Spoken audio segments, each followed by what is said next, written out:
how many weeks from now until like we start recording on time, do you think? What do you mean? Man told me, I'm not going to say the time, but man told me 2 hours ago, yeah.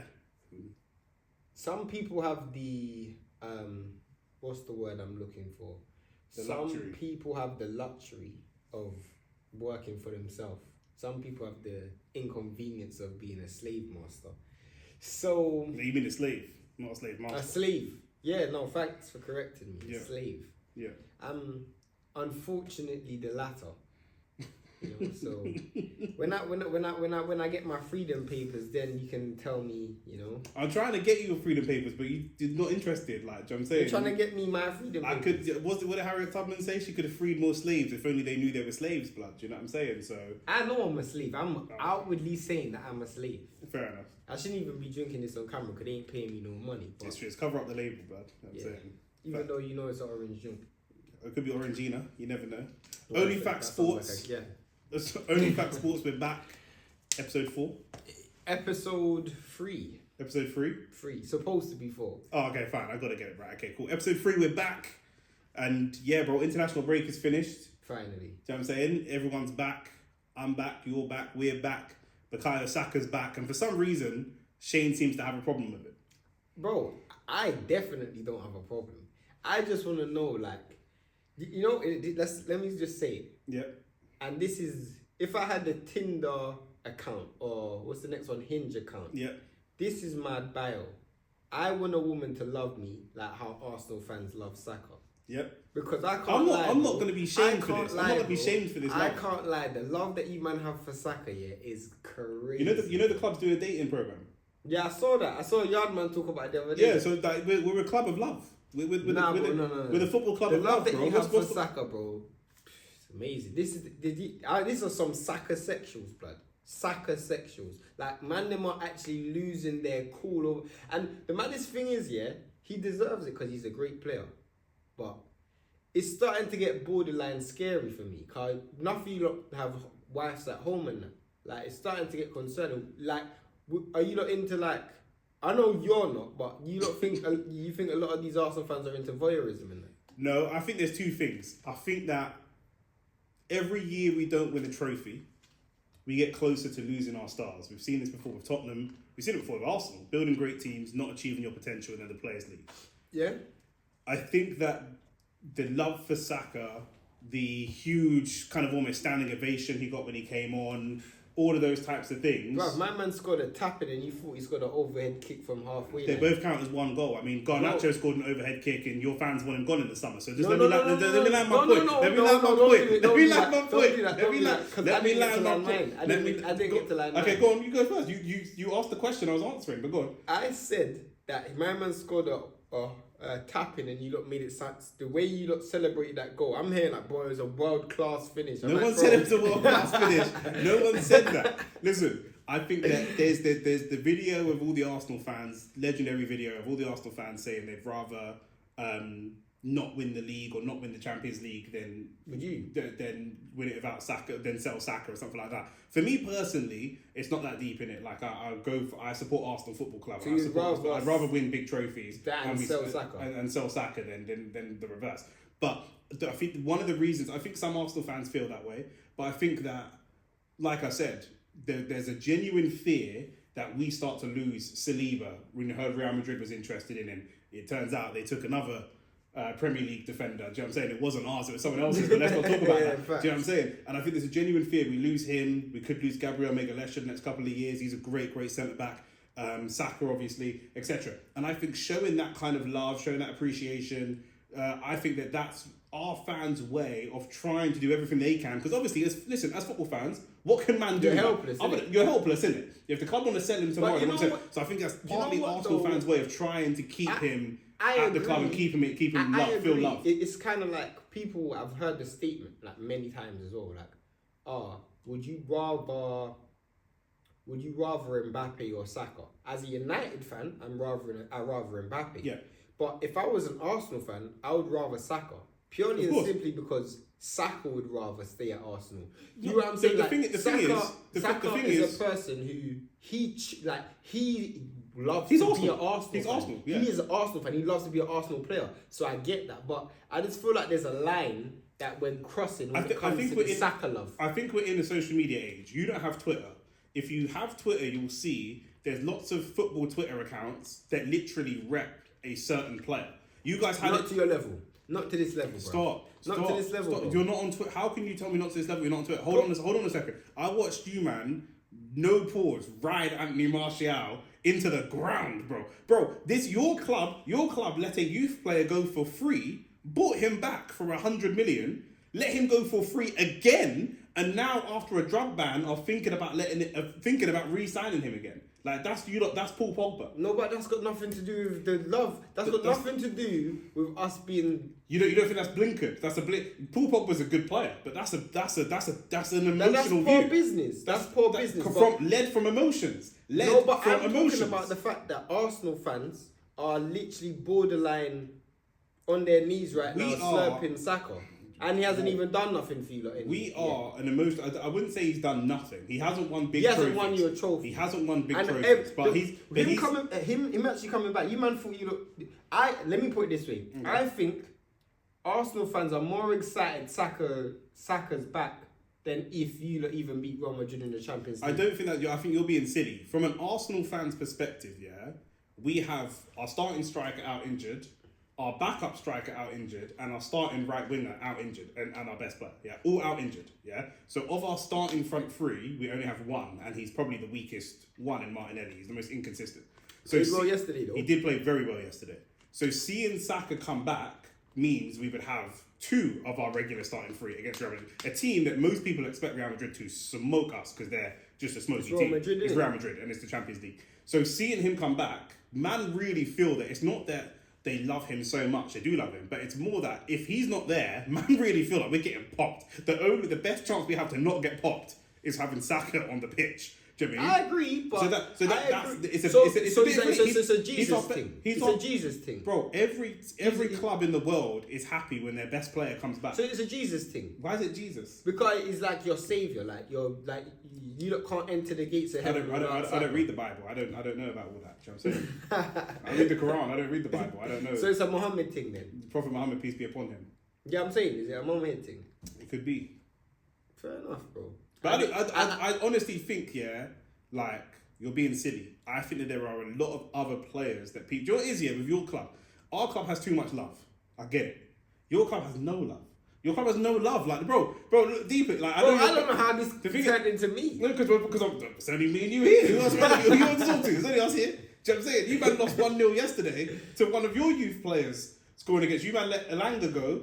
And he's... Bro, imagine... I can honestly say, though... Hold on. Imagine, every gal that you break up with just goes on to thrive. Like you're the guy that gal date before they go on and have a successful stepping stone. You're the stepping stone. Like do you know what I'm saying? Marcus Rashford batting it up as soon as he leaves and goes to Aston Villa. He's batting it up. He's in a cup semi-final. He's loving life. But I can honestly say right now, United have bigger fish to fry. I can honestly say that because I'll keep it real. If we won the game in the league, we're going to go from 15th to 14th. Like, really, true, who really cares? Football's also about momentum, though. So, like, your players will lose a little bit of belief. It's psychologically damaging if you go and lose those games. Of course. Your best attacker was Harry Maguire. You might let Elanga go. You let Marcus Rashford go. And then you're relying on Harry Maguire to try and score you a goal. You got Garnacho. Yeah, that guy's... Do you know what I'm saying? In the words of Sol Cap, is it a race thing? Is it a race thing? Do you know what I'm saying? Like, big man saying, like, what's going on here? You know what I'm saying? I'm sorry to laugh. We're the man them club. That would never happen. That would never ever be old. Bro, Sol's a legend, bro. Sol's a legend for that. Sol's a legend for that. Is it a race? Is it? Do you know what I'm saying? So that's hilarious. That's what it is, bro. So man can say psychosexuals, man can say whatever they want. We love our players. I like Saka. And not only that, bro. I like Saka. But it's borderline too far though. Like I actually did see people say, "Oh, that was a well taken finish." I'm like, I did hear people say that, bro. It's a well taken finish. Bro, it was a flipping open goal. Would you have said that if Havertz scored? Yeah, bro. To be fair. Anytime Havertz scores, we have to praise him. We have to, because he's such a. If Havertz does anything, we're probably worse with Havertz. We're probably worse. If Havertz can make a 5-yard pass, it's standing ovations. Like, because the standards are so low. The standards for Saka are much, much higher. Do you know what I'm saying? But I guess people are just happy that he's back. when was the last time we had a player? Lots of our fans feel like he's genuinely world class. I would make the argument he is. He hasn't won the trophies yet, but he's performed at World Cups. He's performed at Euros. He's a top player. He's a top player. He's a Yeah, top player. like I think he's top 5 in the world in his position, in my opinion. Like, when was the last time we had a player come from our academy who's top 5 in the world in his position and wants to stay? Normally, when we have a player who's of Saka's level or profile, we're losing that player. Right. So, and I think one of the things is the issues is actually not been his fault. Like the thing that he's always thrown at him is that he's never won a trophy. And if you actually it's not really his fault. Majority of the time, it's down to either, managerial mistakes, Kroenke, or the poor recruitment. Saka was starting in our team at left wing back when he was 17 years old and we were 8th. And he's come in, he's helped us, and maybe not completely carried us, but he's been a big part of the carrying of the transition to get us to be in genuine title contenders. This season, we're not genuine title contenders. We're second, but we're not really contending for the title. But the last 2 seasons, last season it was 1 point. So, he's been a huge part of that transition. And everybody, if we ever win the Premier League, 100%, he will be the person that everybody will be happy to see lift that trophy.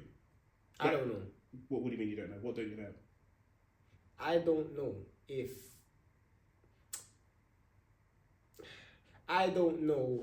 if I would be as sexual as you lot to Saka, bro. Like you lot are moving a bit. That's not what I said. I'm just saying that I don't know if I'm just reflecting. This is my statement. I'm just saying I don't know if I would, because you lot are. For me. I just watch. We love our club, innit? Let me explain what happened. Yesterday, United lost. And I was like, cool, let me watch some Arsenal fan TV. You lot won. And I knew Saka scored before the game. Before I even watched the results or watched the game, I already knew Saka scored. Bro. The way people talk about Saka, in fact, I shouldn't even have this conversation because it's a good thing. You actually should talk about it this way. He's a young black man who's a model professional. Fact. That's the other thing. We cover football, we cover boxing. We don't have a lot of that. We don't have a lot of 23-year-old black men with a beautiful black Nigerian sister on his arm. This is how you know. This is what we got to, bro. What? Is it not true? Is it not true? We're talking about football. Is it not true? This is now become coming to America. Is it not true? Is it not true? Is it not true? It's true. What was my man's name coming to America again? No, I'm not talking about coming to America. The man see me walking down the street with a white guy, man are getting upset. Do you know what I'm saying? Now I'm seeing Saka, black girl, Nigerian girl, Nigeria. Do you know what I'm saying? Bro, Saka has actually mended some of the generational beef between Nigerians and Jamaicans. Deep it, deep it. He has, bro. Probably. You know, there's direct flights from Nigeria to Jamaica now. Yeah, did you know that? That's because of Saka, you know.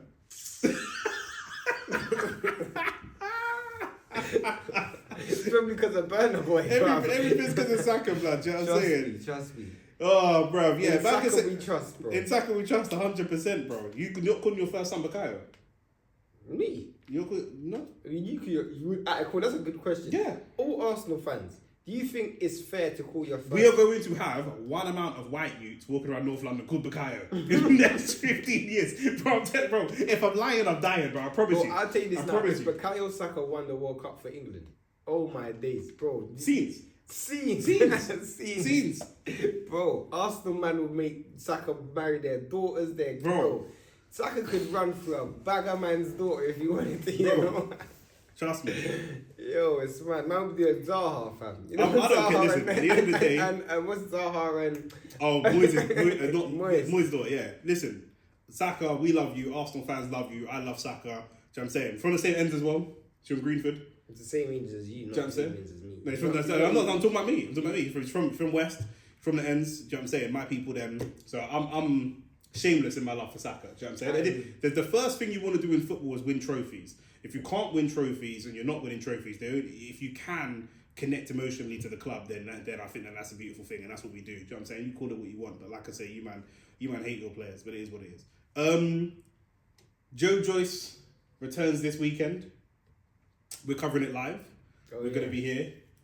Philip Hrgovic. Is that a tougher fight? More entertaining fight than Dillian White? It's definitely tougher. Well, it's difficult to say because last time we saw Hrgovic, he was beaten by Dubois. But saying that he was beaten on facial cuts, he wasn't beaten on... And that was after him. And he landed some clean shots on Dubois. Clean? Bro, that was the first fight that made me think, Dubois psychologically challenged. Yeah. Because this guy literally just... I don't think his mind registered that he was getting punched. The problem with Dubois is he got punched by Hrgovic and his mind registered the punches months later and he had to pull out of the next fight. Do you know what I'm saying? Like, that's what it is. Like, do you know what I mean? Do you see his video about being back? Yo, my days, that was one of the maddest. Who lets him talk? Bro, they should just do, what's the little puppet thing, bro? Someone should just, do you know what I'm saying? Like, why don't you just do a written... Yeah, 100%.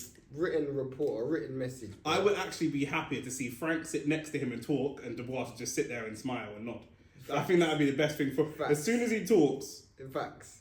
It's over. Yeah, it's kind of mad still. Who would want to pay to listen to this guy talk? 100%. But listen, Joe Joyce is back. Hrgovic, you were saying, tougher, potentially a tougher fight than Dillian White. I think it should be a tougher fight. He's been at a higher level more recently than Dillian White. We didn't really know where Dillian White was at. He's been fighting in Portugal or Malta, or he loves them European. Yeah, but you obviously know why. We don't need to go into this circumstance. You obviously know why.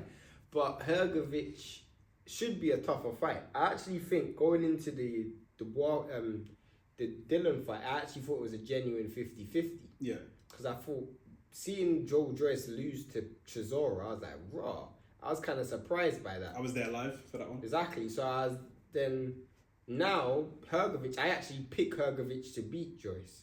I'm not sure where Hrgovic is in his career, but I kind of pick Hrgovic to beat Joyce. And if that's the case, I mean... Joyce is too hittable. They're both hittable, but Joyce is way too hittable. And before, he relied a lot on his chin, and that chin seems to have dissipated. Trust me. I mean, he had the... He's been stopped 3 times now? Twice against Zhang, and then he also got dropped heavily against Chisora. So... Yeah. I mean, I can't see a way in which... I mean, obviously, I can see a way in which Joe Joyce wins. Obviously, he's fought... Has he fought more recent? Because he fought Chisora. When was that? Last year as well. Last year, yeah. So, I mean, Joe Hrgovic we haven't seen since last year as well. I mean, it's very difficult to say. I think the overall fight itself, it's not got the same buzz to me as... It's not a domestic dust-up. No, anymore. Because it's Dylan, innit? With Dylan, you cannot always... You're always there for the vibes, innit? Yeah. Like, Dylan's there, just... He kind of brings the vibes. He's entertaining character, He's entertaining character.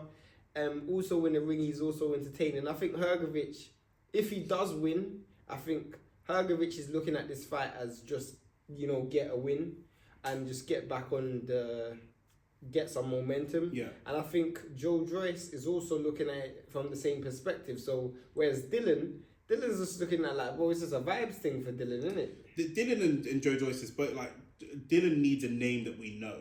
I mean, the last couple of fights he's had since coming back from his issues, he's fighting a man that we don't know. Do you know what I'm saying? I mean, one was Ebenezer Tete, journeyman, and another one was Christian Hammer, again another journeyman. So I didn't even realise Christian Hammer was still fighting. Yeah, at that time I thought he was done. Yeah. So, yeah, I mean, this be good. Exciting undercard as well. We're going to be covering it live. The undercard was actually supposed to be even more exciting because it was supposed to have Richard Riakko versus Lawrence Okoli. Yeah. Which that would have been a good... Well, that wouldn't have been a good fight, but it was 2 good names. I'm not too bothered about that because the fight would have been shit. The fight was always going to be shit. Do you know what I'm saying? Like, that would have been like trying to watch Madonna whine. Like, it just would have been horrible. It would have been a horrible watch. Do you know what I'm saying? So... Richard, man, that you said Madonna result. Of course, do you know what I'm saying? That's do you know what I mean? You're in, like, it's what it is. But it's the build up for that fight is great. They're both entertaining characters. But Okoli has a terrible habit of his build ups for fights being far more entertaining than his fights themselves. Well, the thing is, for someone of Lawrence Okoli's ability, he's been in some marquee fights. Remember, he was in a Bournemouth fight with Bilham Smith. That was in a stadium fight. When you say marquee, again, they're marquee because of the promotion. Yeah, it was built up. It was built up. I don't mean the actual fight itself. That's what I'm saying. His fights never deliver. So I'm no longer excited by, even with him moving to heavyweight, I'm probably even less excited. I'm not by, I don't know that the power even translates. He'd be quite a small framed heavyweight. I mean, did you see him in his last fight? Horrible. He looked, when you said small frame, bro, I don't know, he must have found his dad's body, bro. Man had a big old overbelly hanging over his shorts. It's mad, fam. Yeah, Lawrence Okoli, I'll be honest, I've lost interest in him. I have no interest in him. What do you predict for Hrgovic, Joe Joyce? I predict 70% Hrgovic. How do you think he's going to win? Stoppage. I think Hrgovic stoppage as well. I just don't know if Joe Joyce has it in him to dig deep. What's he fighting for? He can't. He's nowhere near the world table. If the fight gets really tough, the only thing that might save him is that him and Daniel Dubois have the same intellect level. But other than that, do you know what I'm saying? Like Joe Joyce's brain is still dialing up on AOL. Like, do you know what I'm saying? Like, it's long. So But you know what? I actually think it's weird because I think Hrgovic is the same. I just think he's just got less miles on the clock. Do you know what I'm saying? I think he's got more ego. Bro, how much of that ego was dented when he lost to Dubois though? But the loss to Dubois, like you say, it's cuts and stuff. He didn't look for an easy place. Man still say that Dubois quit against Usyk. Yeah. Do you know what I'm saying? Like, Dubois is people feel like he quit. People feel like Joyce's chin is just gone. He's been beaten by lesser and lesser and lesser opponents. Hrgovic ain't got any of those things. He was beaten by cuts. And we now, with Dubois knocking out AJ the way that he did, we're looking at that Hrgovic, the Dubois loss for Hrgovic, and saying, actually, it's aged kind of as well as a loss can age. That's what I'm saying. Point, because he was actually winning the early parts of that fight.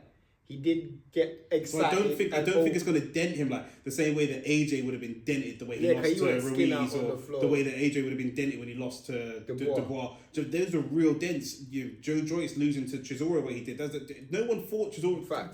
No one thought Chisora was going to win. That's a real dent in his the loss to Zhang. Real dent. Twice. Twice. Do you know what I'm saying? So that I don't think that Hrgovic is as dented as a boxer, miles on the clock, all that kind of stuff. It's disappointing because they fought each other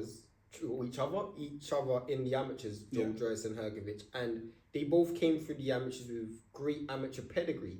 And when they first came through, you would have probably thought that they would be fighting at world title level. When you thought about the next crop of heavyweights coming through, whether it was Dubois, Joe Joyce, Hrgovic, specifically after Dubois lost to Joe Joyce, you would have thought the next crop, them two would have been taking over the baton from Fury, Usyk, AJ. But they're fighting now to more save their career. Do you know what I'm saying? Well, Joe Joyce turned pro really late, didn't he? Like he turned pro very, very late. He was initially, I think maybe our first red flag should have been the fact that I think he was originally managed or promoted by David Hay when he turned pro. So that was the first that was a red flag. Do you know what I mean? Eddie's looked at you, said, "No, I'm good." Frank's looked at you, said, "No, I'm good." David Hay's going to pick you up. That for me is no, I'm being serious. I'm being so real. You know what's so mad as well? Because when he first came and turned pro, they were trying to match him up against Chisora. Like his first few, and it was like mad. When you look at what old Chisora done to him, it's kind of mad, bro. But young Chisora would have probably just put a stop to the whole show. Trust me. So I don't know how long we'll see Joe Joyce for. If he loses badly, I don't know. This is probably it. I don't know where he goes from here. We've got David Adelaide on the undercard. We've got we've got some good fights on the undercard. So we'll be covering it live. We'll be covering it live on this channel on Onlyfacts Sports. So Saturday night, make sure that you lock in. We'll be live in the day for the Saka Sexuals Arsenal against Everton in the early kickoff as well. So I mean, Shane's got me working. Shane's playing Slave Master. I've got me working. I'm live for the boxing. You coming early for the football? No. Can't do that. Speaking of washed up, meaty heavyweights that we don't really want to see back, because I'm done with Okoli. I'm done with him. If Joe Joyce loses this fight against Hrgovic, I'll be honest, I'm done with him. You're done with Fury. Fury's done with himself. You done with AJ? Not quite. I think AJ. I do feel that AJ's a little bit more realistic than Tyson Fury. I think he's more realistic with himself. He's a bit easier to digest. Why? He's a bit easier to accept on the airs in terms of when he speaks. You know what I'm saying? Than who? Than Fury? AJ is easier to listen to than Fury. I don't know about that. Bro, listening to Fury just lies, bro, and just chat shit. But somebody's lies can reveal the truth. AJ doesn't even know what he's saying. AJ is only like a couple of steps ahead of Dubois and Joyce. Like they're playing with like, you know, like what's the thing you used to play with in school, like the little crayons, and they're playing with like crayons and mold, and AJ's playing with Legos, but he's not far ahead of them. He's not far, bro. He's not far. I remember man would ask AJ like, "You gonna fight Wilder or Fury next?" And he start talking about light and bread, and at the end of the day, a baby's crying, the wing of a pigeon, and brother, what the fuck are you talking? Brother, what are you talking about? What are you talking about? You rather listen to that? You don't listen to that? You know, I'm laughing because I know exactly what you're talking about, bro. This girl just make up some philosophy, bro. I'm like, bro, this philosophy, bro. He tried to put it on the crowd. He tried to put it on me. I'm in the crowd. He's like, who do you want me to fight? Wilder, hey, Fury, hey. No. For neither of them. Bro, this guy's not serious. The worst thing is when he said what did he say? Bro, I grew up with people. You might not understand. I grew up with people who nearly went to jail. What are you talking about? Anthony, what are you talking, bro? That was the funniest He turned thing straight Femi after that, bro. He's turned straight Femi after that. I grew up with people that nearly went to jail. I don't know that Anthony Joshua. I don't like Tyson Fury. I don't like Tyson Fury, but I don't know that Tyson Fury's a better talker than AJ. 100%. No, but even if you like, bro, somebody's lies can reveal to you the truth. No, but he's a better talker, but Tyson Fury's annoying. AJ's not annoying. Depends. If you're English, maybe you feel differently because Englishmen love Tyson Fury. True. Do you know what I'm saying? So it's not even if you're English, you agree. Yeah, well, yeah, the English, isn't it? Yeah, the British, the true British. No. You could because British is the passport. English is English. English is English. But even Nigerians don't want to listen to AJ talk. Englishman might listen to Tyson Fury talk. Trust me. Do you know what I'm saying? Like, because the thing is, Englishman would look at Tyson Fury and go, you know what? After a few beers, that's probably how I sound. It's relatable. Nigerian man are not looking at AJ and thinking, this is how I sound. It's not relatable. Never. AJ's a terrible talker. Terrible. But yeah, all these washed up heavyweights, Deontay Wilder. Bruv. When I heard that he was coming back, at first I thought it was April Fool's because I got bare April Fool's pranks. Yeah. So I had to refresh my page. Yeah. And he actually is this guy returning. And he said he lost his hunger, so now he's back. I'm like, bruv. You didn't lose your hunger, bro. You just got broke. Yeah, you lost the fight. that's what you lost. You know what I'm saying? Like, you lost equilibrium. I'm trying to think, is there a part of me that still wants to see Deontay Wilder fight? No. There isn't? No. There is nothing that you... Is there any fight would you even want to see him versus AJ? No. Would I want to see it? So this is the thing. If it's on, I will watch it. But do I want to see it? Not the really. Truth is, bro, for me, AJ, sorry to cut you. Let me just say one thing. AJ is not done. AJ's damaged. He's damaged. But I don't think he's done. The thing with AJ is that he's always had elite athleticism. And so that could potentially save him. Like, AJ's still athletic. He's not athletically done. He might be done as a boxer. He's definitely done as a fighter. If AJ's in any fight which gets hard, he'll lose. AJ is not coming back from a losing position to win. He's not coming off the canvas like he did against Klitschko and winning ever again. Right? If a fight's too tough, as a fighter, he's done. As a boxer, he's still there. As an athlete, he's still there. Deontay Wilder is done. He's done as a fighter. He's done as a boxer, and he's done as an athlete. He actually. But you know what? Yeah, I'm gonna say a story. Not a story, but go on. I remember Adrian Broner. Yeah, and he's gone to jail. Yeah, I know. This is not the best case study. Already we're starting on shaky ground. No, but with Adrian Broner, why it's mad is because I remember after the Mikey Garcia fight, he fought so crap. I said, I'll never watch this guy again. I'll never stay up and watch this guy again. But he always found a way to just capture me back in with his ability to sell a fight. The thing is with Deontay Wilder, he used to be able to sell I was fights. gonna say he can't even sell a fight. He's not even selling a fight 100%, anymore. no, 100%. That's why because That's what I said he's done. if he came back on the old school bomb, even if it was straight delusion, straight denial, bomb squad, But I would still buy into the that. thing is with Deontay Wilder's power, if he can make you believe that he believes, you'll believe that he can find that punch.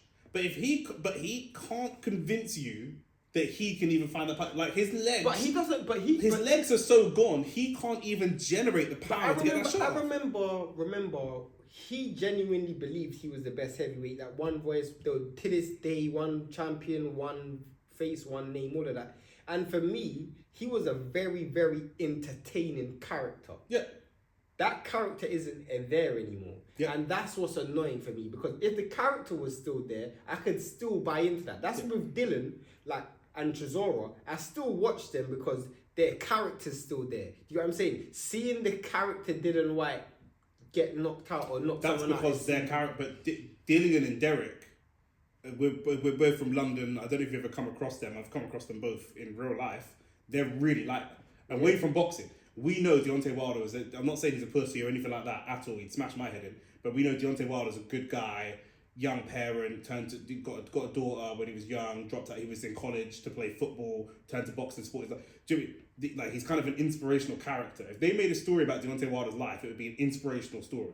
If they made a story about Derek Chisora's life, it would just be a ghetto come-up story. There's not no... Dillian White, same thing. This ain't no inspirational character. These men are just bullies. These men will be on the road, snatching purses and bullying. And they're the type of man that get knocked out and still chat shit. We as a society are very lucky that Derek Chisora and Dillian White chose to box, because they'd just be on the road causing problems. Because it's mad. Deontay Wilder would never be on the streets causing problems.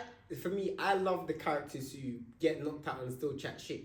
You know, that's what I expected from Deontay Wilder. No. And because that's not there, I'm not buying into it either. So would him versus Francis Ngannou, who do you think wins? I'm leaning towards Francis just purely based on athleticism. Francis is not a good boxer. We saw AJ put him out in the first round. We know right hand. We know straight right hand. And Wilder has a right hand. If he can get it off, I don't know that Wilder even has the equilibrium to get his balance to launch a shot. I don't even know if that's there. I'm not doubting his. I'm not just doubting his boxing ability. I'm doubting his athletic prowess. I think that's a shell. I'm looking at Deontay Wilder. AJ is not in the same state of his career, in the same physical stage, his body I'm talking about, as David Hay was when he fought Bellew. I think Deontay Wilder is there. I think his body is done. Do you know what I'm saying? I think he's done. What about AJ and Deontay Wilder? Who do you think wins that? It has to be AJ. What about Deontay Wilder and Dylan White? I think Dylan White has a very good chance of beating AJ right now. I think this is his best. You think so? I think this is his best chance. I think Dylan's done as well. Dylan's probably done, but I think ego alone. Like you said, his ego alone. I hear you. Do you know what I mean? Because he's just got that character. But if he lands a left hook on AJ's hurt, and AJ can't. Like I said, we saw AJ when he was fighting Dylan. He was hurt, came back and won the fight against Pulev. He was hurt, came back and won the fight. Povetkin, hurt and came back and won the fight. I don't think he has that anymore. Once he's hurt, he's gone. He's done. Once he's hurt, he's gone. And that gives huge confidence to anyone, because every heavyweight knows they can hurt you. Do you know what I'm saying? So if they can hurt you that first time... Yeah, man. It's sad to see these men still trying. I wonder, it's sad to see Deontay... Because I don't even know It's not sad to see AJ still trying, because AJ's still so commercially successful. But Deontay Wilder's, ambitions? Bro, you lost to Parker and Zhang, bro. And you didn't even... Parker's competed for world titles. I don't think that loss hasn't aged that bad. But how you lost, bro? How you lost is bad. And how he lost to Zhang. How he lost is bad. And how he lost to Zhang. I don't think he knows how he lost to Zhang. That might be the best victory. He wasn't there. He was in the spirit realm. Like, he wasn't there. Do you know what I'm saying? He was talking to the ref like Zab Judah. That's your man did the stanky leg, bro. Do you know what I'm saying? Hey, man was dancing to Soldier Boy blood. Do you know what I'm saying? Man was whipping a nay-nay in the ring. Do you know what I mean? So Deontay Wilder, I don't know. And this all could have been avoided if they did better matchmaking in the first place. But they knew he was limited. He's fought Stavern twice and all type of nonsense. He had one reasonably challenging fight where he was losing anyway to Ortiz, and other than that, he was not prepared for the likes of Anthony Joshua, Tyson Fury, any of these guys, even the Zhangs, even the Parkers. He just fought dead American heavyweight boxers in an era, and American names normally pad your resume, but it was an era of shit American heavyweights. It was the worst American heavyweight era ever, and you men were just putting big fat black men in the ring and acting like they were a threat, and they weren't. Deontay Wilder had unbelievable power, unbelievable inhumane power, and if he was matched correctly and challenged slightly more, AJ developed through getting hurt by White and getting dropped by Klitschko and getting hurt by Povetkin. He learned from this. Carlos Saka and bust up his nose. He learned from those things, and that's why they thought, oh my God, Wilder will beat him, because AJ's always getting hurt by these people, but he's developing as a fighter. These men just saw Wilder just smashing everybody and thought he's the GOAT. No, there was no development. And then when you come across the first challenging fight, you're done. Literally, he's done. Like, I've never seen a got beat 3 times. I've never seen a fall off so big. I've never seen a fall Bro, off. the step up from Stavern to Tyson Fury is insane. Facts. You should never be fighting. Who was it? Brazil, Dominic Brazil. You should never be fighting Dominic Brazil. Look when AJ fought Dominic Brazil. Yeah, that was after the Dylan White fight. And then he went up a level, and then up another level, and then up. There's like 2, 3, 4 levels before you get to the Tyson Fury. He kept climbing. Do you know what I'm saying? You can't go, if you're going to go from Dominic Brazil to Tyson Fury, you deserve to lose. That don't make no sense. Facts. So that's like when Anthony Yard went from, I don't even know that guy's name, to Kovalev. Remember, and he went from Lyndon Arthur to Viterbi. Yeah. Do you mean that's what we kept saying? We kept saying about Anthony Yard at the time. We want to see him move through the gears, and he said timing is everything. Timing is everything. Guess what, guys? Got a world title shot. We're like, whoa. Then he was like, why is everyone doubting me? You wanted me to have a world title shot at the right time, my brother. You fought Lyndon Arthur, now you're fighting Viterbi. Do you know what I'm saying? Like, what are we doing here? Literally. So yeah, man, it's sad. But he's back. Who knows? Obviously, with heavyweight boxing, one punch can change everything, bro. Trust me. And if anyone in the world has that punch, it is. I don't even know. If I wish him the best, but I can't see it. Yeah. Yeah. There you go. Speaking of slave masters, we're talking about his Deontay Wilder's managers and. Yeah. Are you wondering where we're going next? We land on Ben Shalom. I'm not landing on Ben Shalom. Right for that. The topic is Ben Shalom. Ben Shalom, my old mate. Obviously, I interviewed him on DR Sports previously, a couple years ago. Ben Shalom and his dodgy contracts. It's not looking good for Ben Shalom. Let's just say he's having a challenging time. Well, he's supposed to be announcing a marquee fight, and then he announced Ben Whittaker versus Cameron. I mean, I think that's marquee for his stable. No, but bro, you gotta understand the way it was built. Maybe they're fighting under a marquee. Do you know what I'm saying? Maybe that's what he means. But do you know what I'm saying? Like, bro. The thing is, when Ben Shalom says marquee fight, I mean, who has he got?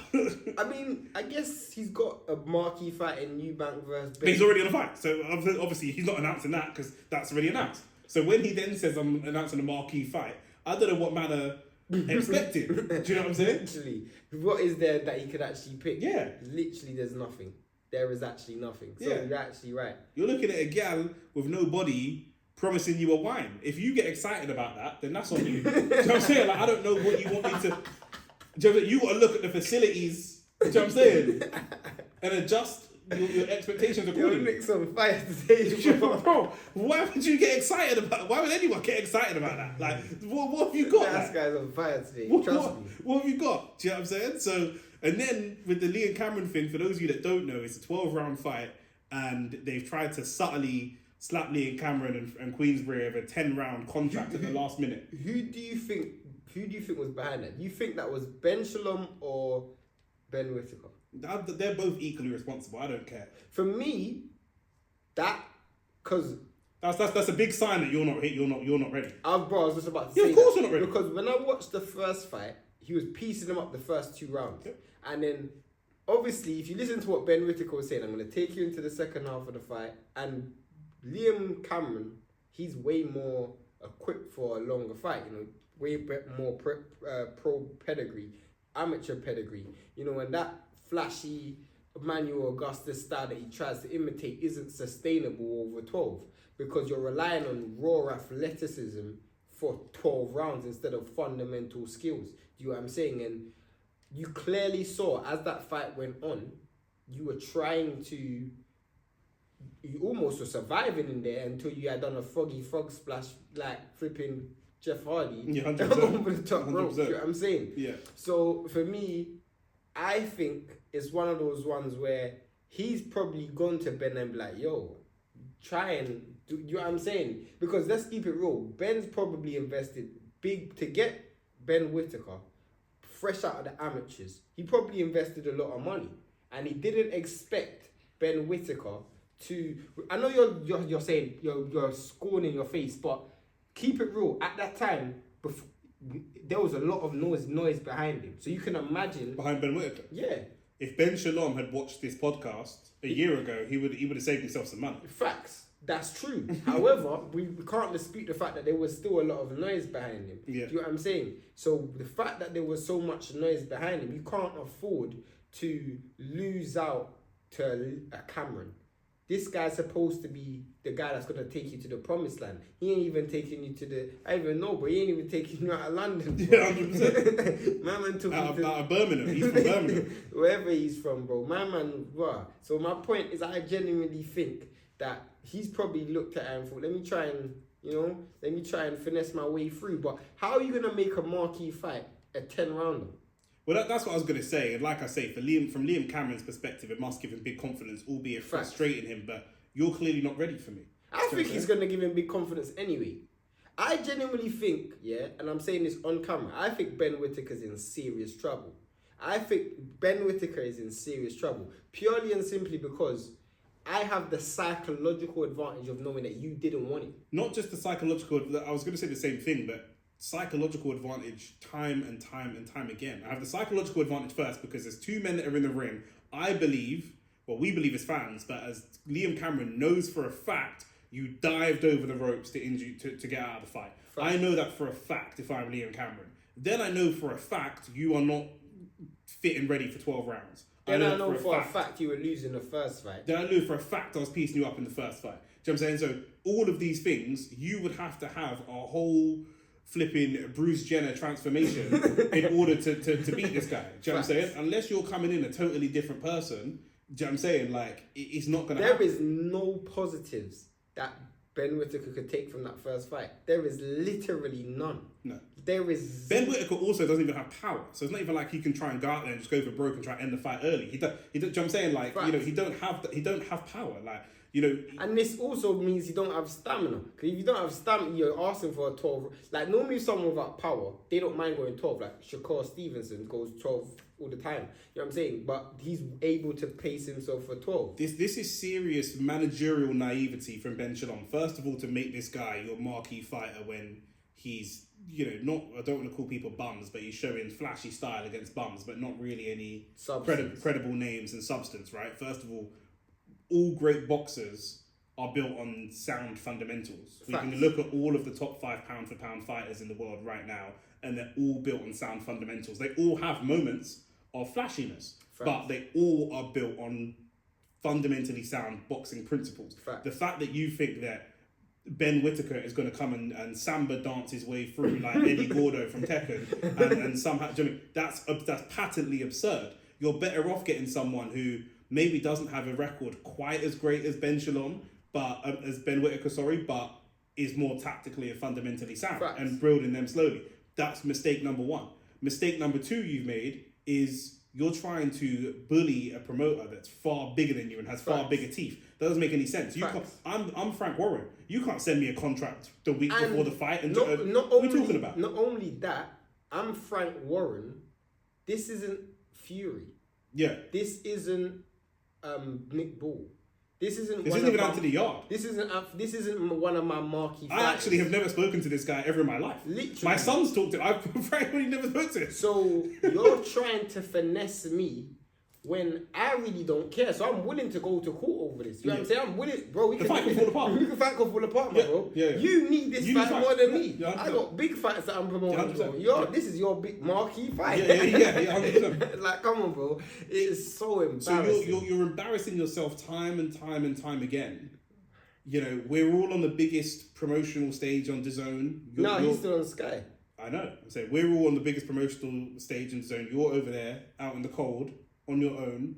Do you know what I'm saying? You need to be doing business with us, me, Eddie, all the other guys. Like, your stable is too weak to be making in-house fights. If you're PBC, you can move this way. Because we can just make in-house fights. You can't and move even this way. PBC are struggling. So that should say exactly You can't move this way with people and expect us to keep doing business together, because we'll just freeze you out.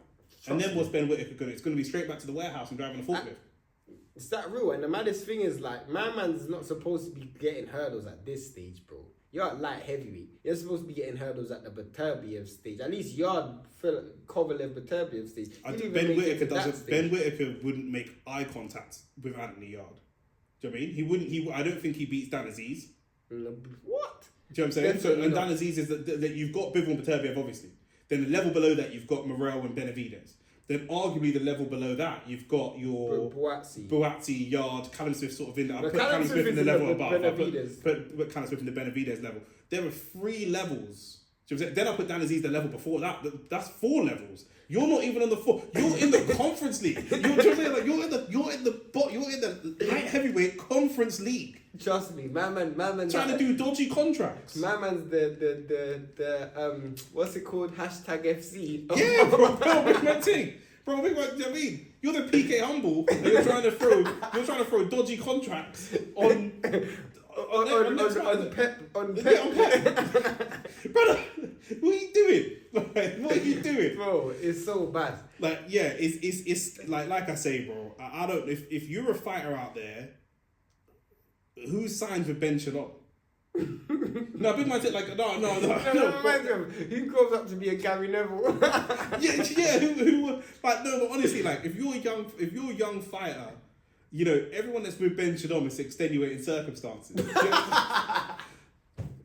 know what I'm saying? I think it's like it's a death in the family, bro. It's extenuating circumstances, eh? Do you know what I'm saying? That's like you see a man on the road with a buff gal, and you think, right, how's my man got that gal? And then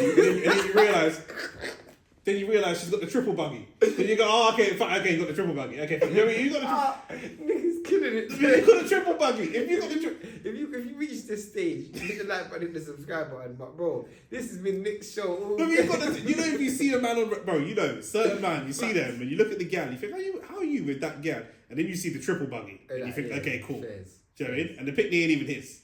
Boy, none of them. Do you know what I'm saying? Big black man, fresh off the boat. White gal, white youths, triple buggy. It's long. Fact. Do you know what I'm saying? They're the man. No, mixed race.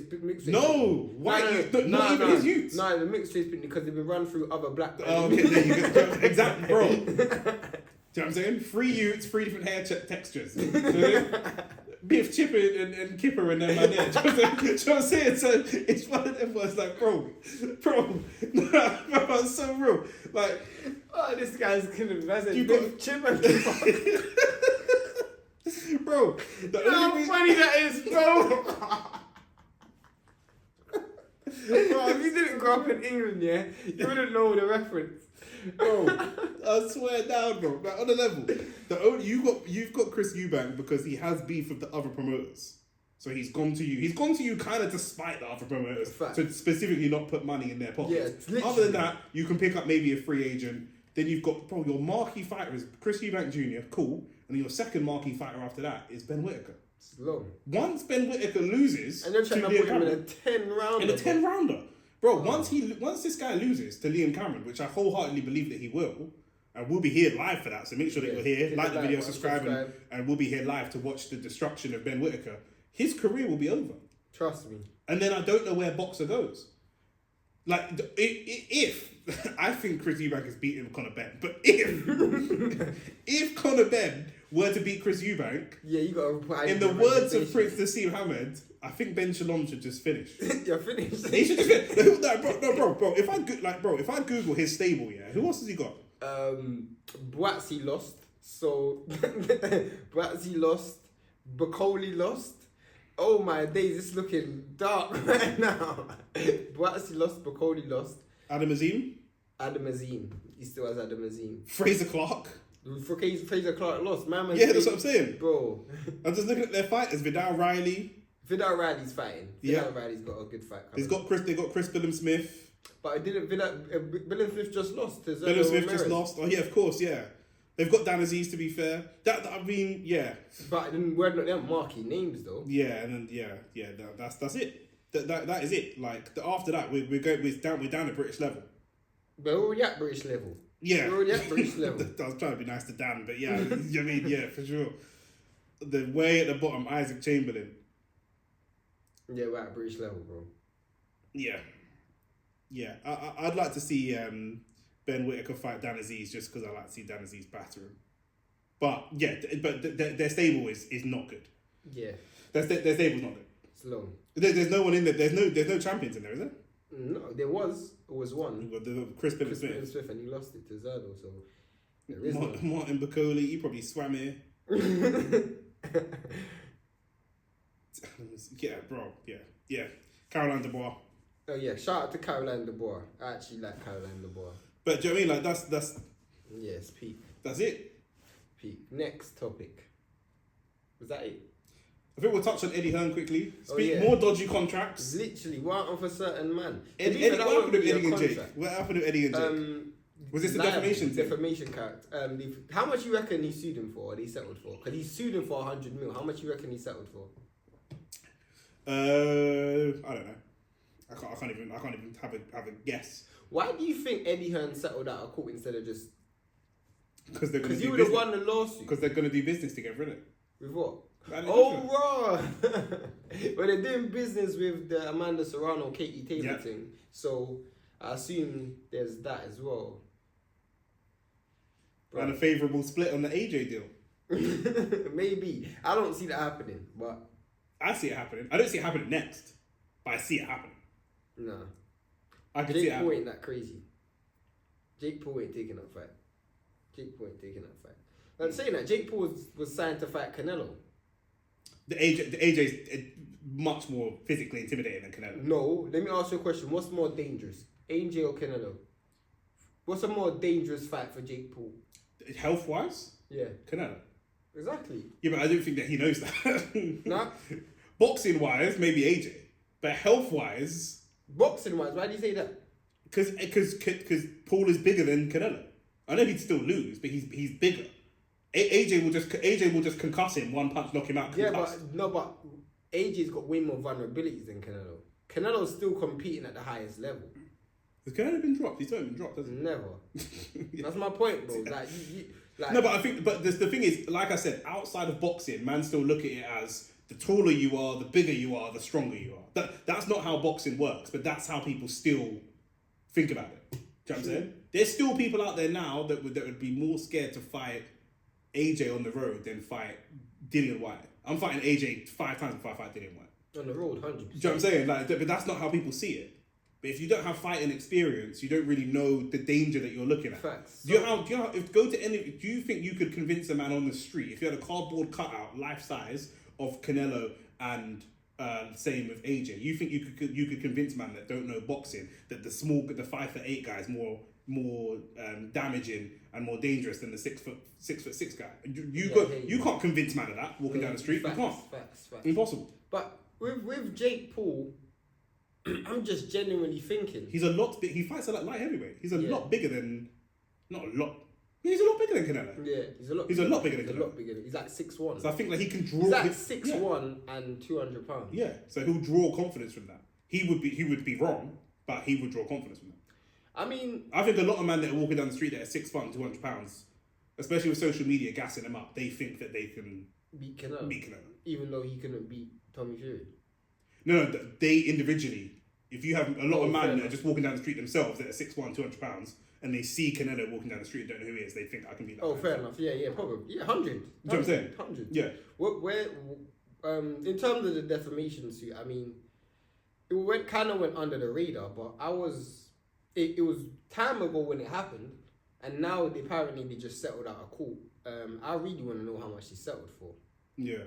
Because if it does have anything to do with the AJ and Fury negotiations, because it's random. It's convenient timing. It's convenient timing. You know, maybe Jake Paul was like, bro, I don't have the 100 million to pay you, so bun it. Like, I might as well just take the fight with you, and you can make 100 million. I think Eddie's more bothered about carrying favour. You've seen The Godfather. Yeah. Having someone as powerful as Jake Paul in combat sports. Jake Paul's the biggest global draw in combat sports, and Eddie would like to have him on side or owing him a favour.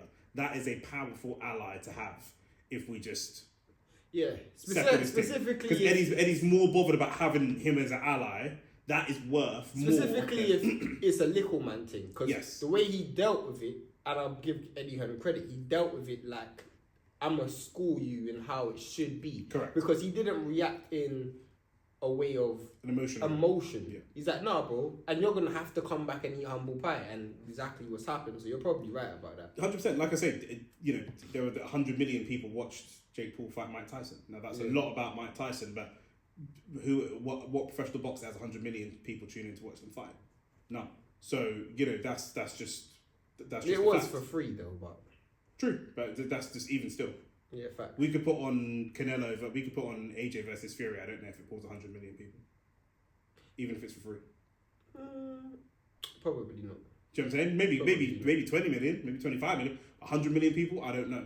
Do you know what I'm saying? So he's a very powerful voice in the combat sports. We don't like that, but it's just the facts. I mean, from a numbers perspective. So having someone like that in your pocket or owing you a favour, I think Eddie's got enough money. He would take the favour. And I do think Eddie might be looking at Netflix as potentially a future for him, because more people on his own right now. Yeah, like he Turkey. might not want to share that. He might not want to share that platform when he was the person who was an innovator in terms of bringing big time boxing to the zone. He might think, you know what, let me bring regular schedules to Netflix. So because there's a lot of teaming up right now. You got Turkey teaming up with Dana. You got apparently now, I don't know if you saw this, Heyman and Bob Arum's teaming up. Really? After years and years of... Finally? Yeah, it's arguably too late. But I mean, so it could be Frank and Eddie's now teaming up. So it could be a case of him just trying to build as much allies as you said. So yeah, I think the allies thing is huge.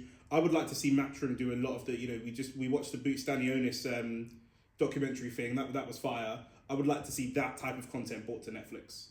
Same. I think that type of thing, more on the building and background of fighters, I think that could be fire. Yeah, facts. And we're going to be here for that as well. Yes, we're live for next week. I'll just tell you lot now, we are live for a lot of stuff. Do you know what I mean? We're live every weekend all through April.